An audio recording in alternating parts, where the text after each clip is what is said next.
Hi brother and उनकी प्यारी sister. आज मैं युवा की सबसे बड़ी प्रॉब्लम आपके सामने लाने वाला हूँ। हाय माय जुनैद जफर और आज मेन ओवर थिंकिंग के बारे में बात करने वाला हूँ। एंड ओवर थिंकिंग कितनी खतरनाक चीज है उससे पहले यह कहानी सुनो एंड इस कहानी से सीखो और अपनी आदतों को बदलो। चलिए शुरू करते हैं।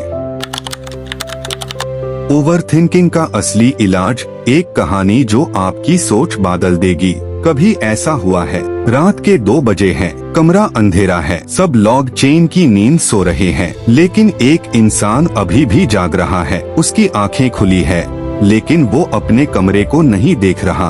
वो अपने दिमाग के अंदर चल रही हजारों सोचों को देख रहा है। कल अगर मेन फेल हो गया तो लोग मेरे बारे में क्या सोचेंगे, या फिर मैंने गलत फैसला ले लिया तो। अगर तुम भी कभी ऐसे सोचते हो तो आज की कहानी सिर्फ एक कहानी नहीं, शायद तुम्हारी जिंदगी का एक नया मोड़ बन सकती है। एक शहर में आरव नाम का एक लड़का रहता था। वो इंटेलिजेंट था, मेहनती था और उसके सपने भी बहुत बेड द। लेकिन उसकी एक आदत उसकी हर ताकत से ज्यादा बड़ी थी, ओवर थिंकिंग। आरव हर छोटी बात को इतना सोचता था कि काम शुरू ही नहीं कर पाता था। अगर इंटरव्यू होता तो इंटरव्यू से पहले ही वो 100 बार अपनी हार इमेजिन कर लेता। अगर किसी दोस्त ने मैसेज का रिप्लाई देर से दिया तो यूज लगता कि शायद वो उससे नाराज है। अगर कोई नया मौका मिलता तो उसका दिमाग कहता यार अगर फेल हो गया तो। धीरे धीरे उसकी जिंदगी रुकने लगी। सपने थे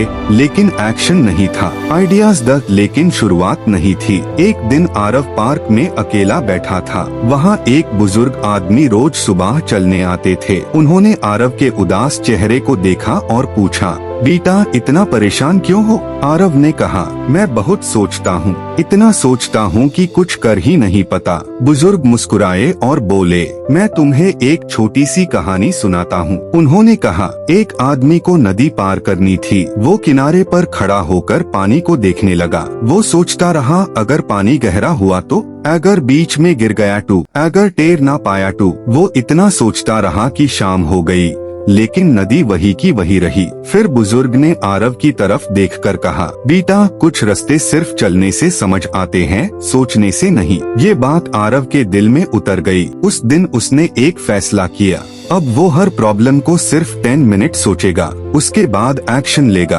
पहले दिन बहुत मुश्किल हुई। दिमाग बार बार कहता थोड़ा और सोच, लेकिन आरव खुद से कहता नहीं अब करना है। उसने मोबाइल का इस्तेमाल कम किया, सुबह जल्दी उठना शुरू किया, रोज 20 मिनट एक्सरसाइज की, 10 मिनट मेडिटेशन की और हर रात 3 चीजें लिखता। आज मैंने क्या सीखा, आज मैंने किस बात को बिना वजह ज्यादा सोचा, कल मैं एक एक्शन क्या लूंगा। शुरू में ज्यादा बदलाव नहीं दिखा, लेकिन 1 महीने बाद उसने महसूस किया कि उसका दिमाग पहले से ज्यादा शांत है। 3 महीने बाद उसने वही काम कर दिए जिन्हें वो सालों से सिर्फ सोच रहा था। उसने इंटरव्यू दिया, नए लोगों से मिला, अपना एक छोटा प्रोजेक्ट शुरू किया और सबसे बड़ी बात, उसने फेल होने से डरना छोड़ दिया। एक दिन आरव दोबारा उसी पार्क में गया। वही बुजुर्ग फिर मिले। उन्होंने पूछा, अब कैसा लग रहा है? आरव मुस्कुराकर बोला, पहले मुझे लगता था कि मेरी प्रॉब्लम ओवर थिंकिंग है,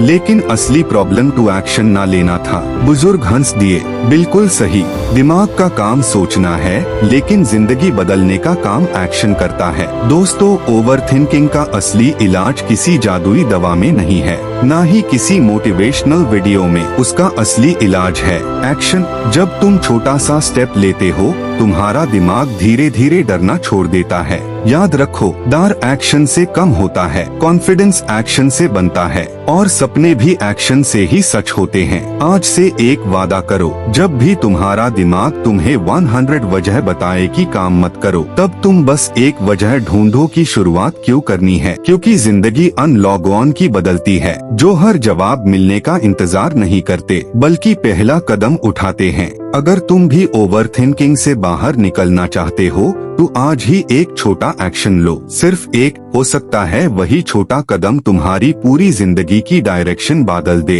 याद रखो, ओवर थिंकिंग तुम्हारी ताकत को खत्म करती है, लेकिन एक्शन उसी ताकत को तुम्हारी पहचान बना देता है।